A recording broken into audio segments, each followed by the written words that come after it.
how you doing? I hope you're doing fabulous. Regardless of where you're finding yourself, we are back, and that is for just the best, with an amazing person right next to me. You know what time it is? It's time for ETINCELLE.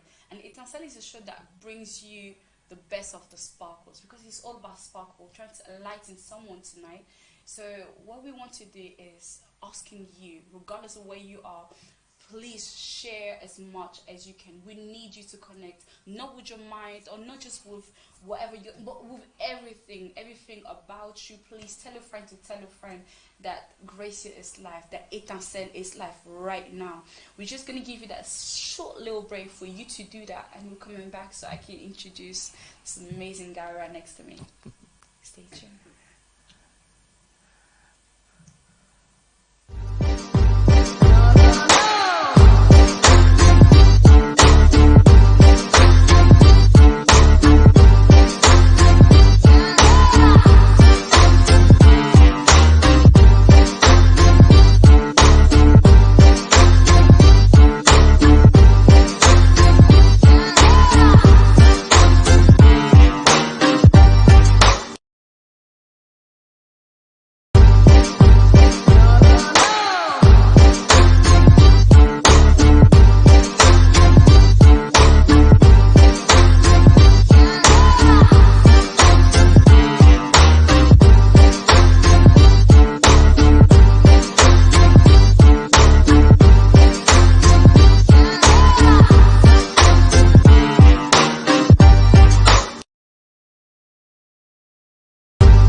Yes, we are back, and as I told you, it's not just for a joke, but we're here. Listen, it's a serious business. It's serious business, because the theme of tonight is under the skin, and it's not going to be under my skin or under whoever's skin, but it's going to be under the skin of this amazing guy right next to me. I mean, look at him. He's so headless, he's about to crack my neck. Right? But no, he's actually really soft, really kind. He's so, like, he communicates. He doesn't just hit there, right? But I'm a teddy bear. He's a teddy bear, but he's an artist. When I say artist, he managed artists. Yeah. When I say artist, I mean he is in the department of entertainment. When I'm talking about entertainment, I'm seeing YouTuber. I'm seeing all these amazing things that you literally have under your pocket.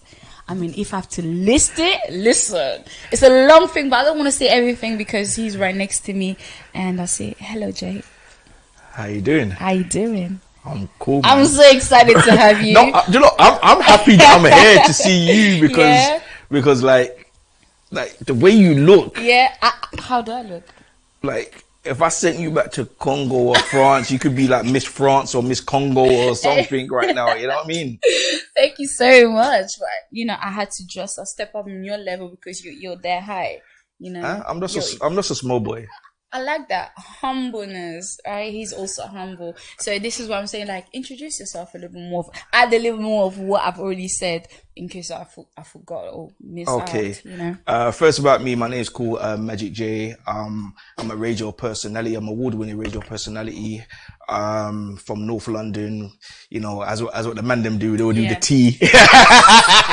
No comment. They will do the tea. So big up to all the guys from Tottenham, N15, N17. I grew up in South Tottenham. You. Yeah, so with me, music has just been my life. You know, been my passion since I was 5 years old, and you know, seeing uncles, bigger cousins DJing, getting stuck and thrown on radio myself. Yes. And you know, I just been, that's what I tell everyone, I was in the deep end with the sharks, with the piranhas, with the jellyfish, and I swam. You just went in. I went in and I swam straight Were out. you not like scared to feel like, okay, you know what? This is a massive sea. Do you know what? Do you know what? Like, I wasn't, because of the surroundings, that I had, because I was always surrounded with like family members, you know, cousins who does music or who DJs. So I had a cousin, like one of my cousins called, used to call himself DJ Striker. He played a lot of house and garage. I like the name, DJ Strike. He's a strike. Yeah. He thought he was a striker because he supports Arsenal and he likes Ian Wright. I see, okay. Yeah. But like then I got my other cousin, M Stair, who DJ'd and what's it called, was a presenter, and then his dad was a sound man. So I grew up around that era, that sound systems, like reggae. So music was already in your blood. Yeah. So when I was growing up from my mum's house, it was like reggae, roots and culture. Then my next door neighbor, she'll be playing like reg, roots, soul. You know what I mean? Then I go downstairs to my Nigerian family, which is still there. I call auntie or uncle. Then I'm hearing the Fela Kutes and the Sunny Ades and all these legendary guys. I'm like, I was just like a melted pot. You know when you get a sponge, and you soak it in water and it soaks up that little water. It takes everything about it. It takes every single thing. Oh wow. Were you not? Did you ever feel like overwhelmed, or did you feel comfortable to just like getting all this in you? Because sometimes some people can feel a little bit like overwhelmed and maybe come out of that place. When I was growing up, I couldn't stand certain reggae music and roots and culture. You know, when my stepdad used to play it in the house on a Saturday when I should be cleaning up my room and washing the dishes, as we do in a black household. Oh my God. Before you step out to do anything. Yes. He used to play his roots and culture music. I used to say to him, Danites, can you stop playing this roots and jump and tune? And he said to me, son, when you grow up, you will learn to appreciate this music. Years later, when I'm getting over, I did. Oh wow. As you can tell, he's talking about Caribbean music. So who are you really? What is your background? Tell us. I'm Jamaican. You're Jamaican. Fully Jamaican. Fully Jamaican. Not like some half years. No. My mum is Jamaican, dad's Jamaican, but I know you made a mistake the other day when we spoke and you said you thought I was from Barbados, but that's the marital side of the family. My aunt married a Bayesian man. Well, that's the short name of Barbados. And he brought us into the family, so that family is my family. So my full family is Jamaican, but through marriage, got some Bayesian in the family as well. Like that. So you're basically still swimming in the Caribbean side. Yeah, I still dabble in the Caribbean side. Because a lot of people, well, everyone should know that I am heavily in the Afrobeats world. When all my Caribbean friends was dissing me, saying, "Oh, Magic Jay, where you playing them booba music for?" You know what I mean? We forget about us. Oh, wow. I just heard you just came out with this accent. Yeah, Jamaican accent. See, I like that. Yeah, man. You know what I mean? So I actually got a friend of mine who is like, she's also called what to say, Nigerian, but no. But she's also from Jamaica. Okay. And the first time I heard her strong patois. Hey, Kanya Henry. I mean, it was amazing. Yeah. So like, with me now, like, because of my family are Jamaican, and I had a lot of people,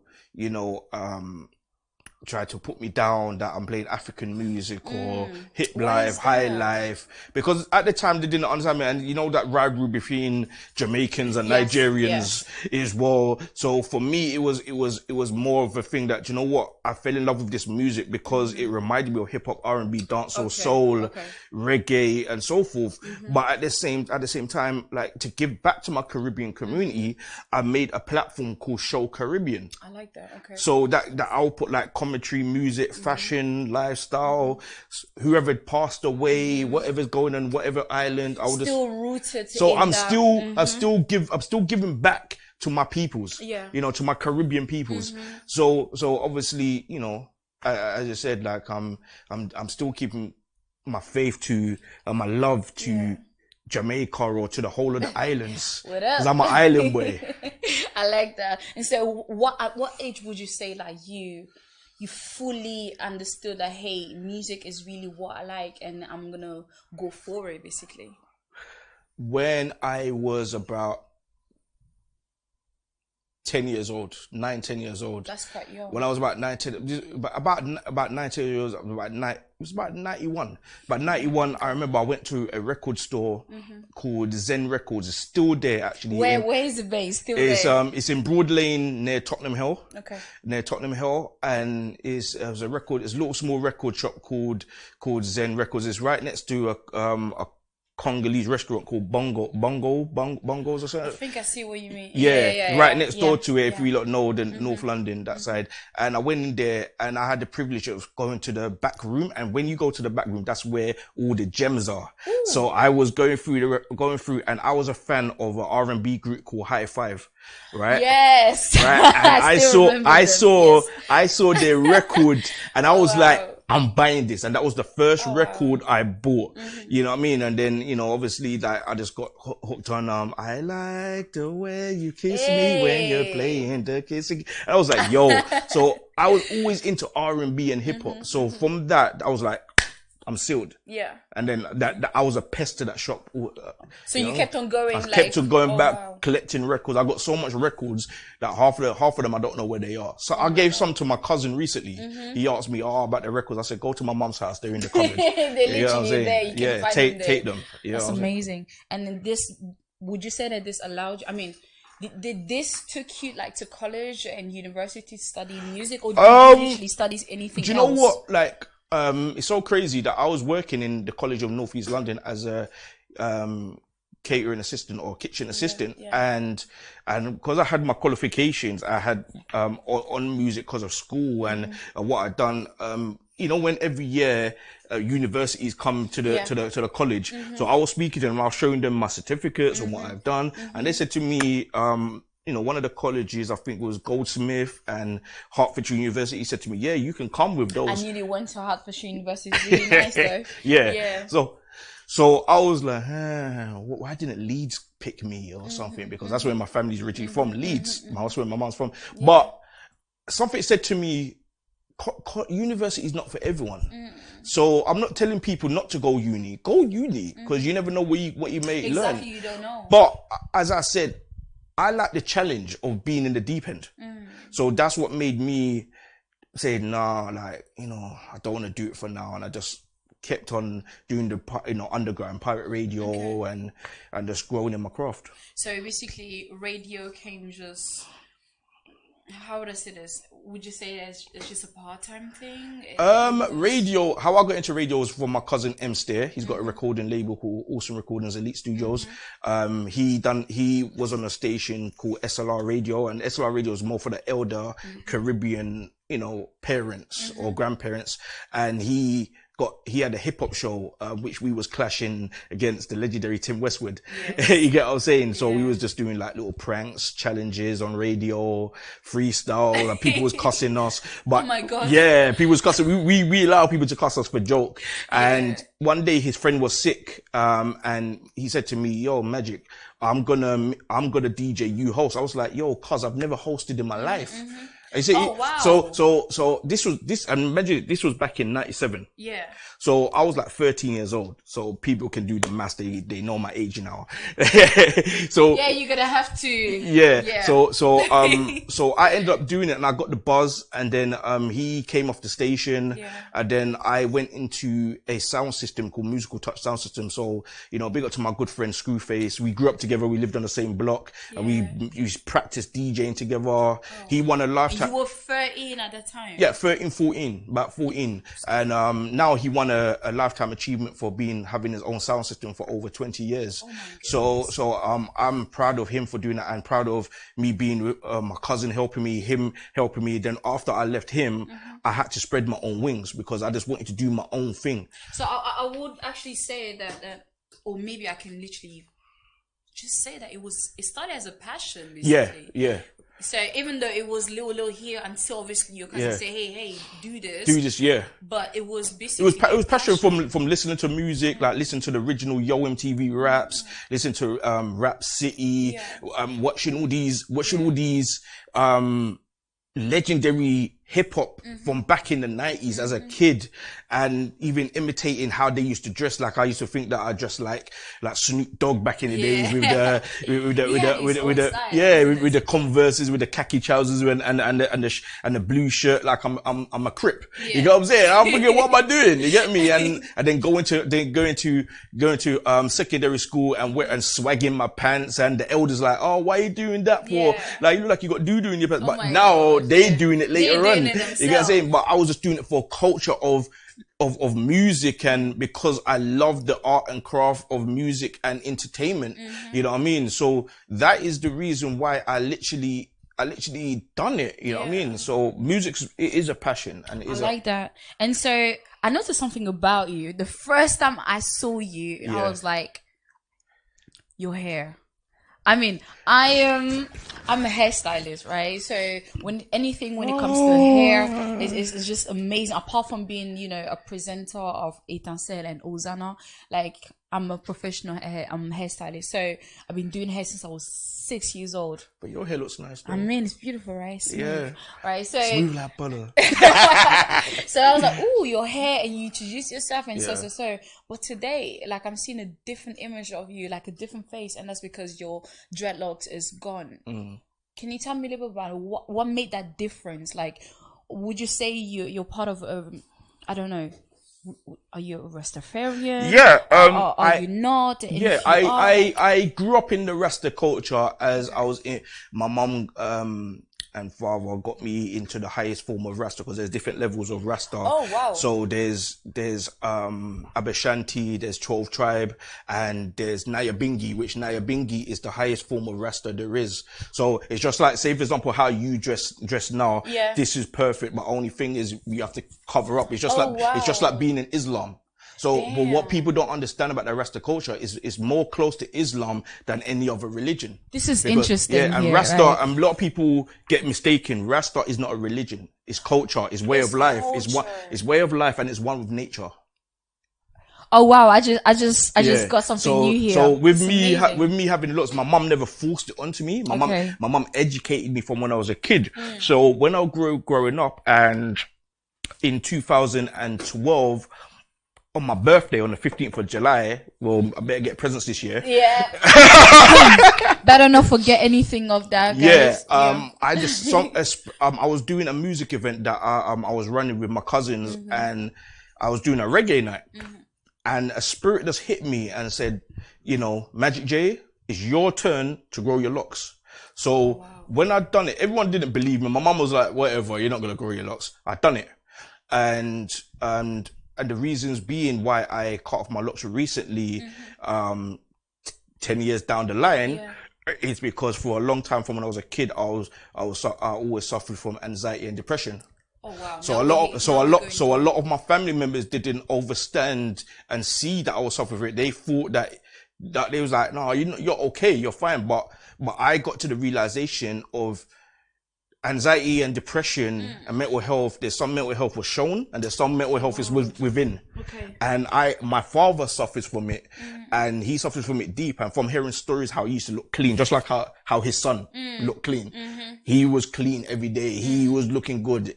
Like, and to see how he looks now, I'm like, where did this go? And I was looking after him for 10 years, little short story, looking after him for 10 years. Things happened in the house. My mind couldn't take it, and I had to leave. And now I've got a little place that I'm staying at. My sanity is more straight. I'm free like a bird. Like you feel you can breathe now. Yeah, I can breathe. And even when I travel to America, to the Caribbean, to Europe, I feel free like a bird. It's like when you look at the sky and you see all these birds flying. That's how I feel right now. Wow. But is it not like okay, you said it's a way of life. Yeah. It's not a religion or anything like that. No. So guys get really correct. Yeah. Okay. But you won't get cursed or anything like that by No, because right? Rasta is in my heart. Okay. Rasta's in my heart. No matter what. Yeah, I'm a Bingi, Naya Bingi child. Rasta is in my heart. You know what I mean?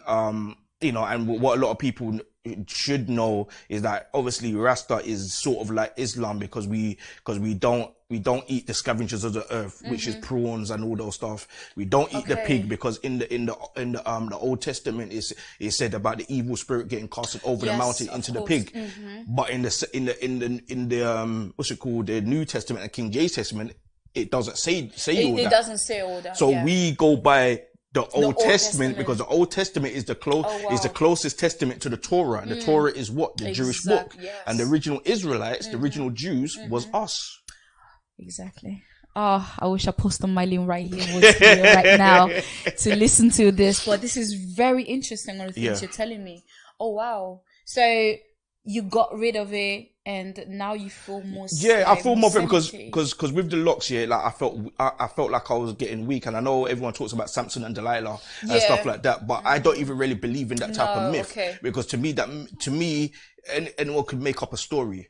You know what I mean? It's just I'm not going off to about the Bible and stuff like that, but it's like the Bible being rewritten so much times. So many times. How do I know if they were telling the truth or not, or Jesus, Yeshua's brothers wasn't making mistakes? So I like how you just like say the name. It's really nice. Yeah. Thank you. So with me, like I just try to seek the truth in my own way, but with everything, I am me. God is within us. Exactly. We are gods. You get what I'm saying? We are all gods. We are all empresses and emperors. You're an empress. I'm an emperor. This is why you always call me empress. Yes, because in the Rasta culture, like Haile Selassie, or his real name is Rastafari Makonnen, right. But his crowning name was Haile Selassie the First of Ethiopia. Oh, wow. Yeah, which the Rasta man will call it Ethiopia. You get what I'm saying? So his wife is called Empress Menen. So that's why a lot of Rastas and a lot of Caribbeans or a lot of Jamaicans will say, "What? I'm Empress." Yeah. Hey, I just learned something new here. You need to come again. We need to talk about this. But yeah, so talking about, you just mentioned something like really, really important right there. Yeah. And for those who don't understand that men can also get hit by anxiety, depression. Yes. Especially in the black community as well. We hide it. Yes. We don't talk about it more. Definitely. Men can literally get depressed for so many things, or even just himself, and just like you said, he's definitely hiding it. So when did you start it, like really feeling the pressure, like depressed within you, and how did you even come out of that? It's got a sticky situation, which I do mention it in my YouTube vlog when I got my hair cut and I done it in the reaction side of thing. That it started with like my family, my immediate family, and I feel emotional you're saying that. Like it's like me and my brother and sisters don't really talk because of a little situation, but they deeply know that I love them to death. I will do anything for them, and I have done things for them. You know what I mean? I'm even my little brother who's got my niece and nephews, you wouldn't know about on my head. Like I had 20 stitches on my back of my head because there was an altercation, and I will take that to the grave, but they know that I love it. So it started from there, but old things started coming up, like when I'm dating ex-girls carrying my baby and then having an abortion, or telling me at the hospital that it's not your child, it's someone else. So all these things was to start mounting up in my head, and it wasn't until the last year and a half that my head almost exploded. And then because of my father as well, how he was going on in the house and me catching up into arguments with him, I almost exploded. So that's why I had to get out. And to me, I don't know if people watch martial arts, but I'm a big martial arts fan. And there's a movie called Enter the 36 Chambers, just like what Wu-Tang took, the rap group. So my 36 chambers was, the first chamber was getting out of my father's house. The second chamber was getting myself a place to stay. My next chamber was, now I need to clear my mindset and my third eye and my mind chakras. It's opening. So it's my whole body is just opening right now to things that I should have done beforehand. But now everything is coming step by step.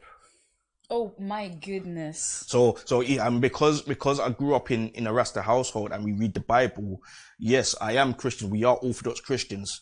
But at the same, yeah. So at the same time, because I've got Christian in my family, I've got Islam in my family. So I will go to these powerful, inspirational books, what was given to us by the prophets, yeah. And I'll read certain scriptures to mentally motivate my mind. Oh my goodness. So basically, like, you utilize your own strength, and you also utilize the knowledge that you got given, you know, by your family, by your roots, basically, when I was coming to up, be able to come out of that situation. That must be the passion really and the hard. passion for music and entertainment, and me pushing myself to do what I have to do, because music is my love, and as what they say, and family and close friends will never understand and understand what you're doing within the business world or within your life. Definitely. Only you would Only understand. you can understand and that. You know where you're going. So that's why I tell people, never stop your dreams and aspirations just because of a girlfriend, just because of this, just because of that. Because in the day, if they go, what are you gonna do? Exactly. Well, we're not finished yet. All right, we're still cooking here. This situation is deep. It's hard. We haven't eaten yet. We're still cooking. So just want to give you a little short break. Please tell a friend to tell a friend, because it's about to get even harder. All right. So we're coming back in a couple minutes. Don't go anywhere.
All right, we are back, and I'm so glad that you are here to enlighten so many things.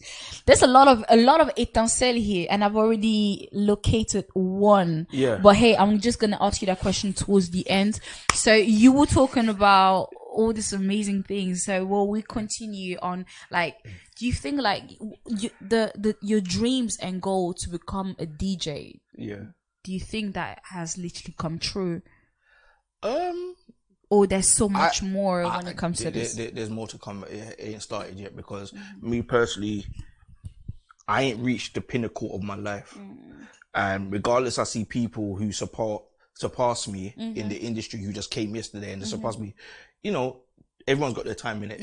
Everyone meets different people. Everyone's got different energies and vibrations. So when it's my time to go on mainstream radio or mainstream television, and show who Magic Jay is. Because Magic Jay is the brand. DJ of the name is just a title, is what I do. Yeah.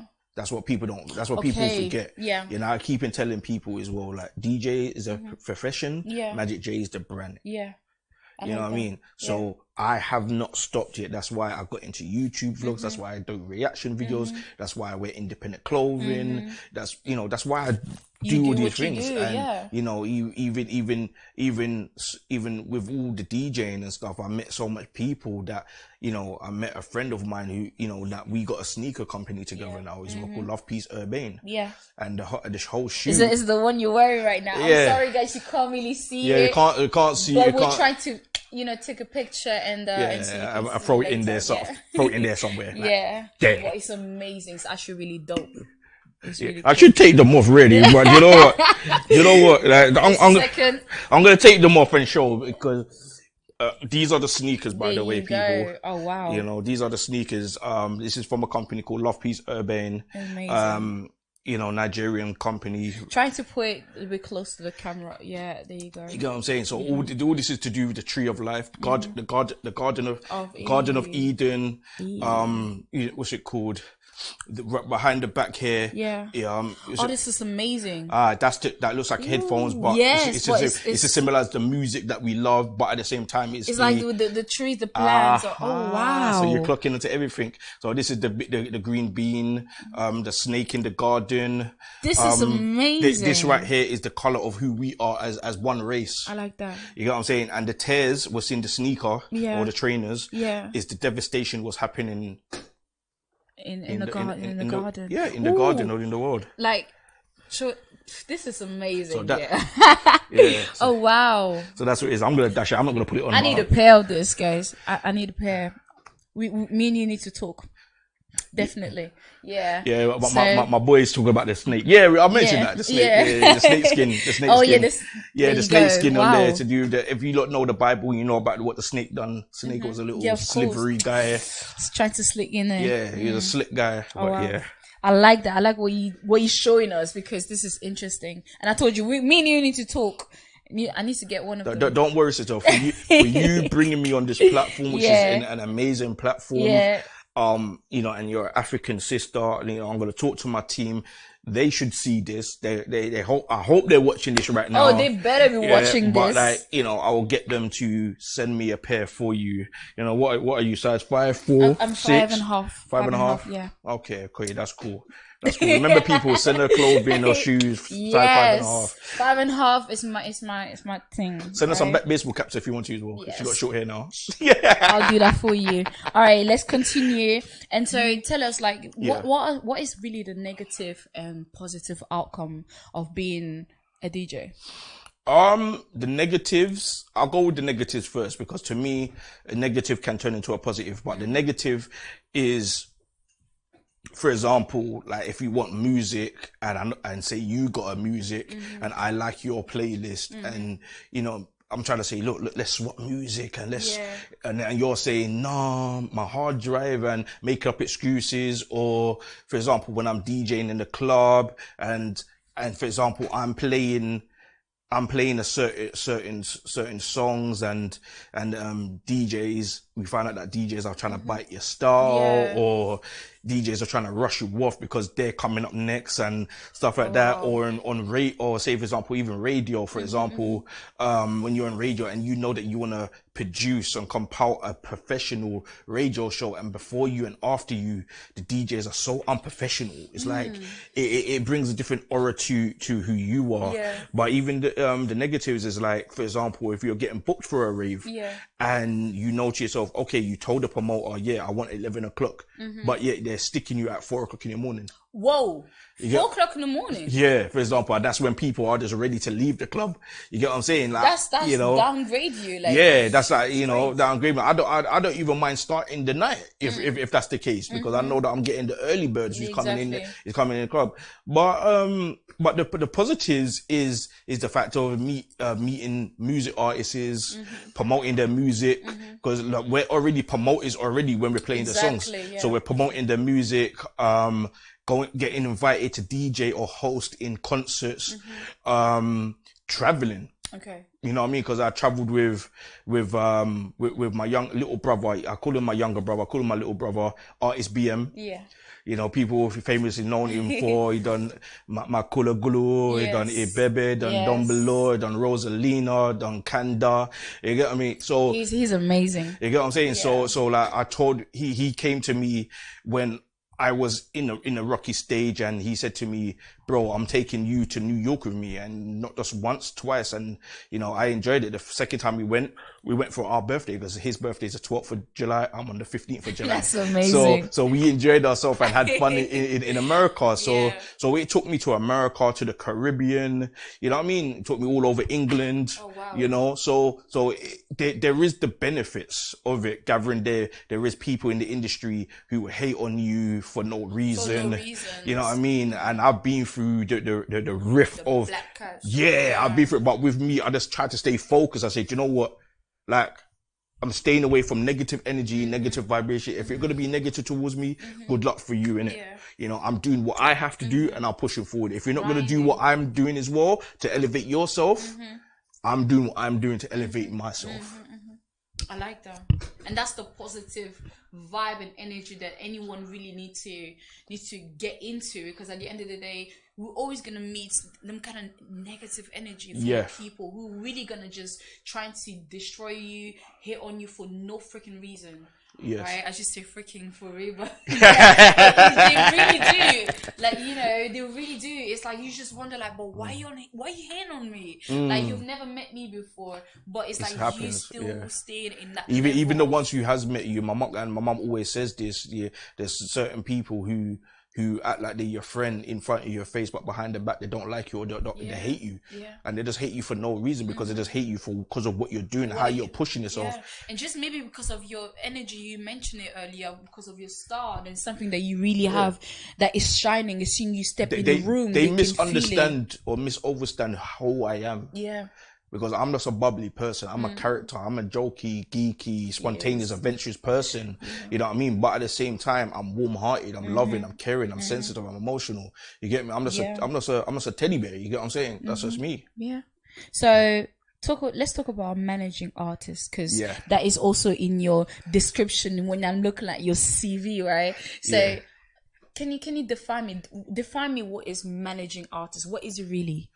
Managing a music artist, and it's so crazy. Me and my boy who's here with us chilling, 705. I was talking to him about it. Managing an artist, you know, is taking the stresses and stuff away from you. So say you're my artist, you don't want to deal with the answers from people contacting your email, phoning your phone. So we as a manager, we deal with the emails, we deal with the phone calls, we make negotiations. We make those negotiations at the right time. So if you're performing in London, and you want to perform by yourself, you don't want the dancers, we say, okay, we're going to charge this much. If you got dancers, we're going to charge that much, because we need to pay the dancers. You know what I mean? So it's all to do with the negotiations, or knocking down those doors of other radio DJs and presenters. And because I'm a DJ as well, it's easy to knock down those doors, because I know DJs and I know what they like to play. So becoming an artist manager, not saying it was easy, but it was hard, because I started doing it in the early 2000s from hip hop artists. You know, my boy Rowdy T, who now resides in Florida. What's it called? A rap group from Peckham called Frontliners. DJ'd for Execution Squad, which you can go on my Instagram. I posted 2 pictures recently of me to be with legendary Apology from Mobb Deep, rest his soul.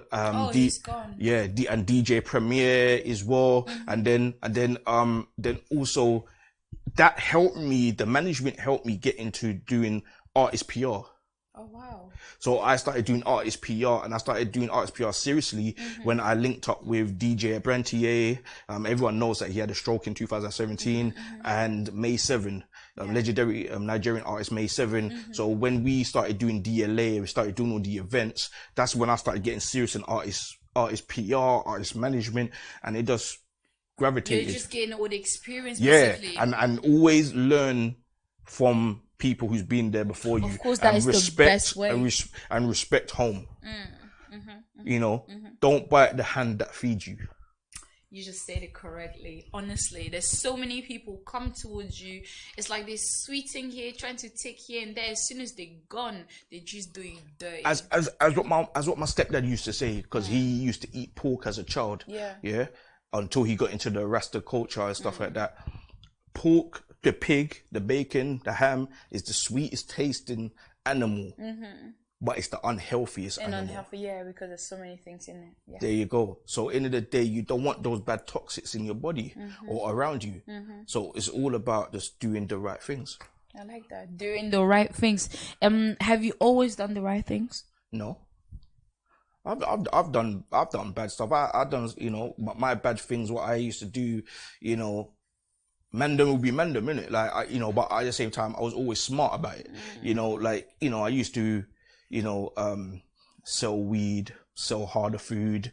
But I was just doing that because in the end of the month, just like a Bonfires of Harmony says, girl up, it's the first of the month. Exactly. In the first of that month, I was getting my check from work. And that check, I was like, okay, mom, and then myself. You get what I'm saying? Because I know I had to pay bills. So that's my mom or myself. You get what I'm saying? So from the first 3 weeks, I was just doing my hustles. Because I wanted money now. Because I wanted to travel somewhere. I wanted to go meet a girl in a different part of town. I wanted to buy clothes. I wanted to do this. So I had to make ends meet. But I was never that you who's on the roads. But I respected the roads and the road culture and the road ethics. But I was never on the roads. That's the difference. That's the difference. There's a lot of youth, if we really need to be clear here, a lot of youth now, like right now, they're on the roads 24/7. Right? They don't have no education. But they don't have no self-education. They don't even know what road is really about. I mean, it's crazy how you've done it. So many people that I know, even like my older brother has done it, and they will literally speak to you and say, "No, that's not the right way." No.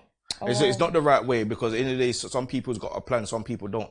Some people is stuck to the road life. Some people is stuck to getting bullied into the road as well by elders or by whoever else. But in the day, you have to have a strong mind. So with me, even when I was doing my thing, I was doing my hustles with my cousins.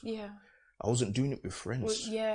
If there was friends, just know say my mom knows their mom, and my mom used to beat them as a child as well.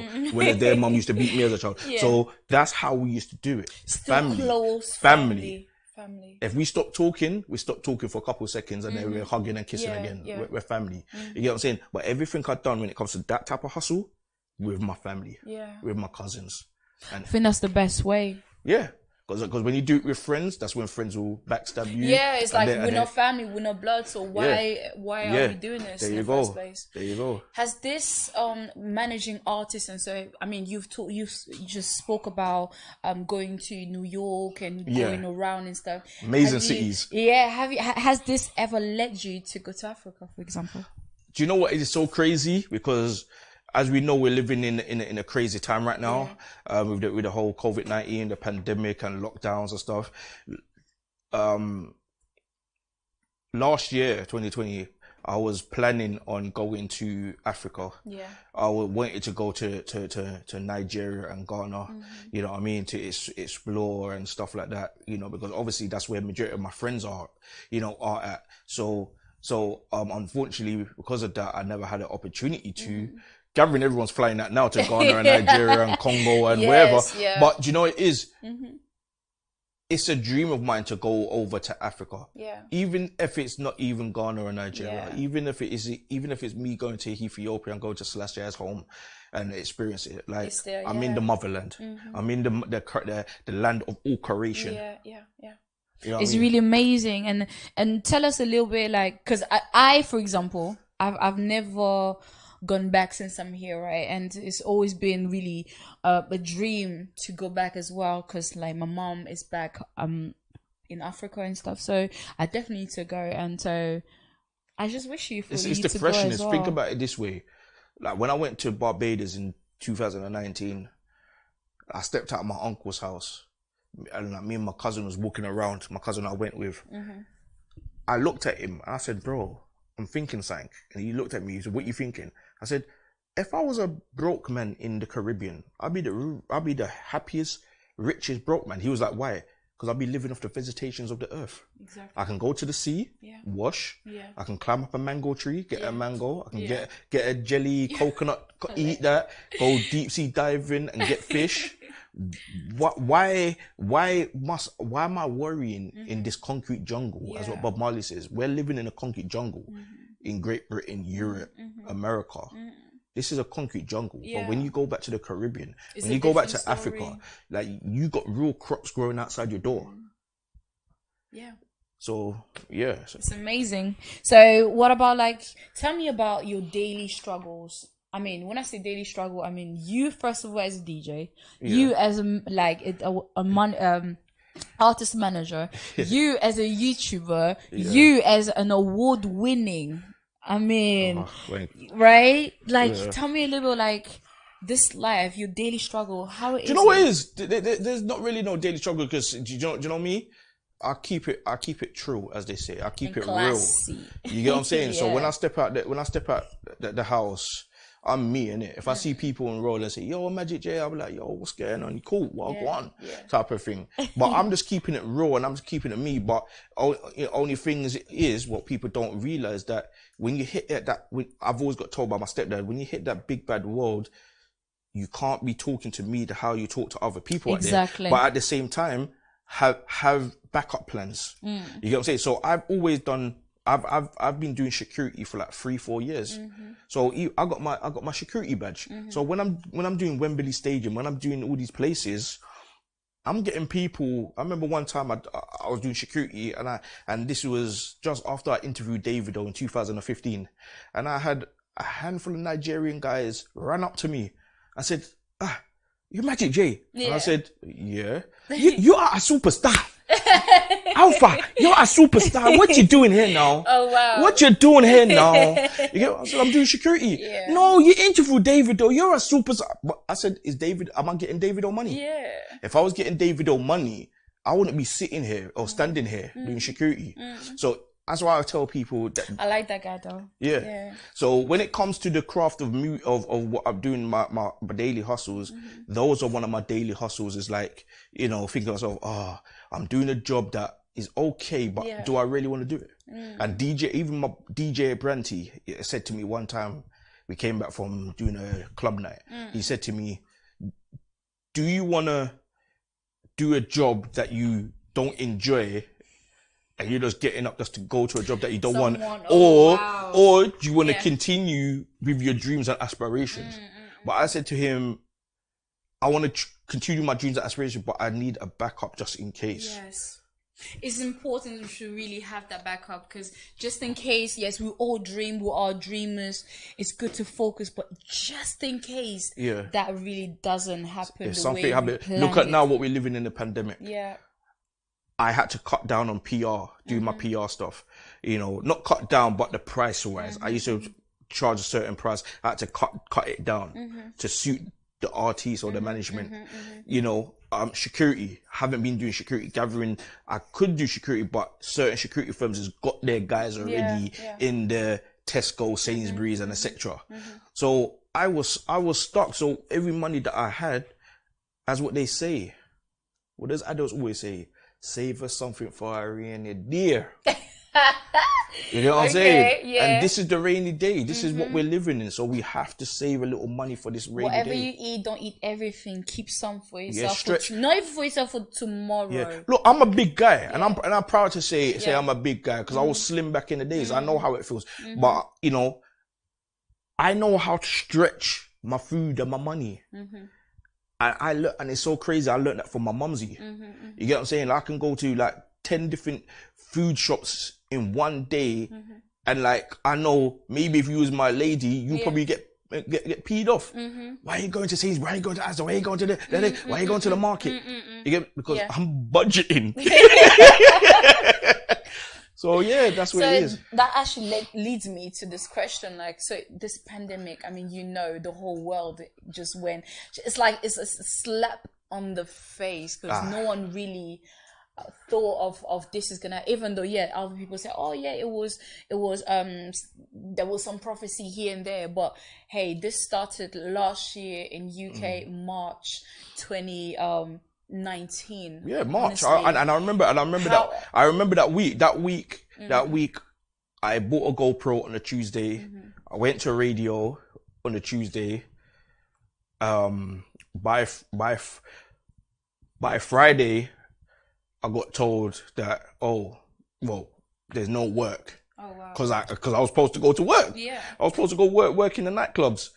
And then that same weekend, we all got a message from the radio station that, we're locking down because of the pandemic. Oh, wow. Do you want to do pre-record shows, but you can do it from wherever you are? We will send you whatever devices to do pre-records, and you email it back to us, and we stream it live.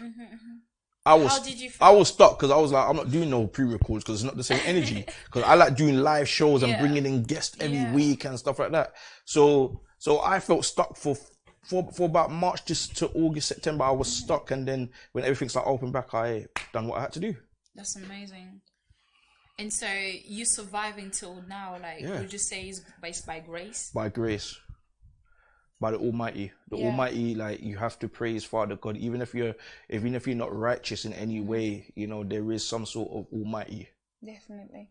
I agree 100% with you on this one. But can you tell me a little more? You were talking about, you know, you winning artists, because we're going towards the end of the show really soon. And but I could not miss out this question, right? Go on. Won the British Radio Personality of the Year. African Pride Awards. Do you know what? I didn't even know that I was going to be nominated for the African Pride Awards, right? Because I think this was like the people, and then I was literally happy when I saw it. Like, you know, when I went there, it was me, Artist BM, you know, Freezer and the rest of our team, you know, came and supported me. And then, you know, like, I was sitting down, different people was coming and interviewing me. And then when it came to my category, I was sitting down. I was like, my heart was beating, but I was humble. And then when they said, Radio Personality of the Year is djmagicjay, I sat there and froze. Do you know what? Big up to Artist BM. It was Artist BM. Oh, wow. He went crazy. He went so crazy, and I went on stage, and like, you know, I can't remember what song they played, but I done a little dance on stage. Or whatnot, and then then I just done my thing. Yeah. And then the owner of the award came to me after and whispered in my ears, "Bro, I don't know how you done it, but you got the most votes out of every single category." I said, "How much is that?" 3,000. 3,000. How did you do that? I don't know. It's amazing. I don't know. But I take that with me. That's my first ever award, because it's like, it's not the last. That is not the last, guys. Yeah. God willing, it's not the last, man. But yeah, that's my first ever award I ever won. I'm not saying that when I play football or basketball, because that's a team effort. But this was like a one-man effort type of thing, because this is my blood, sweat, and tears, what I enjoyed, you know. And I won the award. And see that award? Do you know where it is right now? Where is it? In my mum's living room. Oh my, right. So as soon as someone comes in, just see it I gave it to my mum. I said, "Here, take it." Yeah. I said, "It's for you. You're the one who gave me life." That actually leads me to the question, like, do you think like your parents generally are proud of you for who you were? My mum is. My dad not, because, you know, short story, even when I won the award and I bring it home in the morning, you know, because of his mental stuff, I just, you know, he just said he don't care about my vanity, but it hit me because it hit me in a different way. But I decided to think, oh, you got mental health problems, and then I gave it to my mum, and my mum was so proud of me. My mum up to this day is proud of me and proud of what I've been doing. But but sometimes she still don't understand. You get me? But yeah, she's proud of it. She's got it. Oh, wow. If I had another one, I would have went to Leeds and give it to my gran in Leeds. Yeah, that was my plan. That is a grace, because I mean, he or she. Was that your gran? My gran. Yeah, she's still alive. Yeah, she's still alive and kicking. She's still alive and kicking, and you know, every minute she say, "Me gone soon," meaning that she's soon leave the earth. Leaving, yeah, but she ain't going nowhere for now. God willing. Amen to that. All right, so the last question, and I believe this is just the ultimate question, right? So yeah, we are in ETINCELLE, and it's all about bringing light into someone's life. All right, we heard your story, and I feel like even in those one, in everything you said, we cannot understand a little bit like who you are, a little bit of your past. But now the question is like, have you ever felt like being in a place where you're absolutely blurry? I mean, it's dark, if you want to call it. It's a bit in a place where you can't seem to see the light through, and then something has happened where you came out of it. What is that situation? I can go back to like my mental health, health and anxiety of like being around people that doesn't understand me as a person, and me just shutting myself away from them, you know, and me growing up, and I've always been that person, being like the boy in the corner, you know. But my thing is like,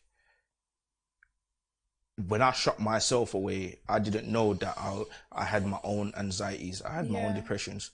But it's the thing that when I step out, as I said earlier on, I felt free. So like, I've been in many places that I've, you know, in my life, and even now, that I feel uneasy. I feel not aware. I feel like, what am I doing here? Like, I need to leave. I need to go.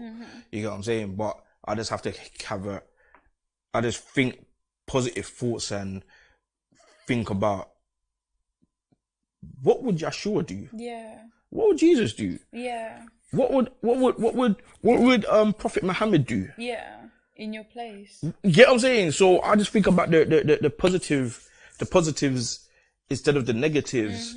You know what I mean? You know, and people say the dark is a bad place, but it's not really a bad place for me. It helps you to realize really a lot of things. It's not a bad place for me. It's generally a good place for me, because too much light is not good. It can blind you. Yeah. I like that. I really do like that. All right, guys, we're literally at the end. We've spoken so much for 1 hour, and oh wow, Magic Jay has given you the best of him, and I want to say even because this is just part 1. He needs to come back with BM. We need to find him. We need to find him. He's in America at the moment, but we will find him. I'll get him. If it's gonna be on Zoom, whatever, we definitely need to get him, because he's done an amazing job with you, and I'll say vice versa, because it's not just, and even on his himself. own for a long time as well. Exactly. So I feel like you've touched so many of the places where we, not just myself, needed someone else like right now surely needed to hear that. All right, just and stay then, positive in your life, definitely. man, and just keep pushing, and don't say you can't, don't say it's hard, don't say I don't want to do it, you know, because that's like bringing up the devil. Exactly. Just go forward, and whatever you want to do, you can achieve in life. So it's definitely possible for anyone, as long as you put your mind into it. So this is ETINCELLE for you today, and we brought you that sparkle. We're gonna meet once again next week, Friday at 6 p.m. with another soul with more sparkle. And I don't know who it's gonna be. I just need you to connect. Do not forget to follow us on all our platforms, whether it's YouTube, whether it is Instagram, whether it is just Facebook, Snapchat. I mean, do you want to name it, the platform where they can find you? The main place you can find me is Instagram. I'm always on Instagram and Twitter, djmagicjay. Just how I spell it. It's just the same spelling was on the screen right now. You know, you can find me on those platforms, and then my YouTube's the same name as well. You can definitely find me. And you can watch my videos on their mental health and anxiety. Yeah, exactly. For those who are definitely interested in that, check it out. Thank you so much, DJ. It's a pleasure. I like to call you Jay. To me, just like, yes, I mean. Anyway, we see each other next week. Stay connected. Bye bye.